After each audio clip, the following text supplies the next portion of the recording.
ଆସନ୍ତୁ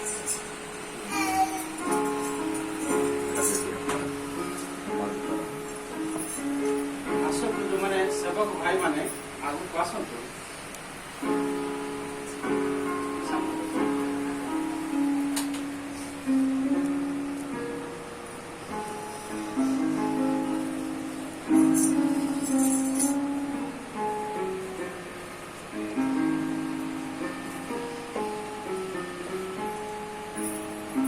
ସମସ୍ତେ ଶିଶୁ ଉତ୍ସର୍ଗ ବିଷୟରେ ଜାଣିଛୁ, କାରଣ ପ୍ରଭୁ ଯୀଶୁ ଯେତେବେଳେ ପୃଥିବୀରେ ଜନ୍ମ ହେଇଥିଲେ ସେ ସମୟରେ ବ୍ୟବସ୍ଥା ଥିଲା ଅଷ୍ଟମ ଦିନରେ ସେମାନେ ମନ୍ଦିରକୁ ଯାଇକି ତାଙ୍କର ଯୋଉ ବ୍ୟବସ୍ଥା ଥିଲା ସେ ବ୍ୟବସ୍ଥା ଅନୁସାରେ ମନ୍ଦିରକୁ ଯାଇ ସେ ବ୍ୟବସ୍ଥାର କାର୍ଯ୍ୟ କରୁଥିଲେ।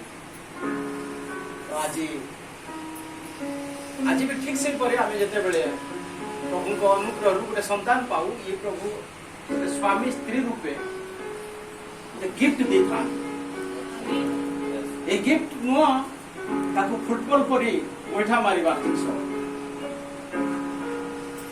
କାରଣ ଯୋଉ ସନ୍ତାନ ଆଜି ଆମେ ପାଇଛୁ କିମ୍ବା ସେ ଝିଅ ହଉ ପୁଅ ହଉ, ଆମର ଡ୍ୟୁଟି ହଉଛି ପ୍ରଭୁଙ୍କ ପାଖରେ ସମର୍ପଣ କରିବା ଜରୁରୀ।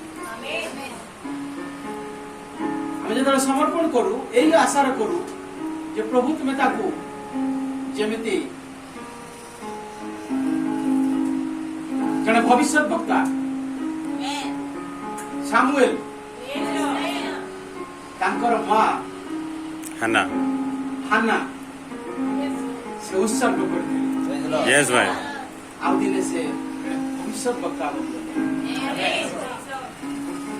ତ ଆଜି ବି ଠିକ ସେପରି ପ୍ରଭୁ ଆମମାନଙ୍କୁ ଯେତେବେଳେ ସନ୍ତାନ ଦିଅନ୍ତି, ଆଜି ହେଇପାରେ ଯଦି କନ୍ୟା ସେ ହାନା ବନିପାରେ, ସେ ରିବିକା ବନିପାରେ, ସେ ଋତ ବନିପାରେ, ସେ କିଛି ବି ବନିପାରେ, କିନ୍ତୁ ପ୍ରଭୁଙ୍କର ସନ୍ତାନ ହେଇପାରେ।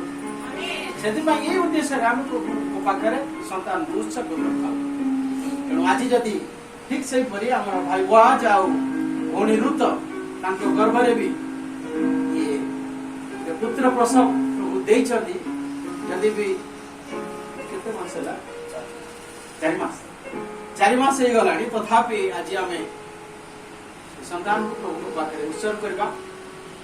ପ୍ରଭୁ ସେ ସନ୍ତାନର ଲାଳନ ପାଳନ ପ୍ରଭୁ କରନ୍ତି।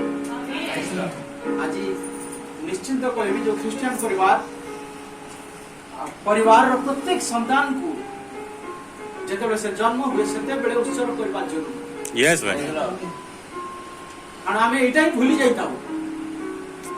ଆମେ ଓଡିଶା ରାଜ୍ୟରେ ଅଛୁ, ଓଡିଶାର ସମ୍ପ୍ରଦାୟ ଆମକୁ କଣ କହେ, 21 ଦିନରେ 21 କରିଦବା,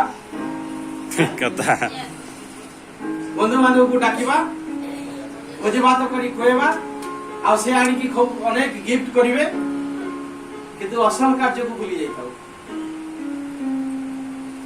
ଆରେ ତାକୁ ଯିଏ ଜୀବନ ଦେଇଛି, ତାକୁ ଯିଏ ସୃଷ୍ଟି କରିଛି, ବାପା ମା ତାର ଲାଳନ ପାଳନ କରିପାରନ୍ତି, କିନ୍ତୁ ଜୀବନ ମୃତ୍ୟୁ ତ ପ୍ରଭୁଙ୍କ ପାଖରେ। ତାକୁ କେବେ ସମର୍ପଣ କରିନଥାଉ, ବରଂ ଏଇ ଜନତାକୁ ସମର୍ପଣ କରିଦେଇଥାଉ। ଆଉ ଯେତେବେଳେ ବଡ ହବ ଜନତା ଭଳିଆ ହବ।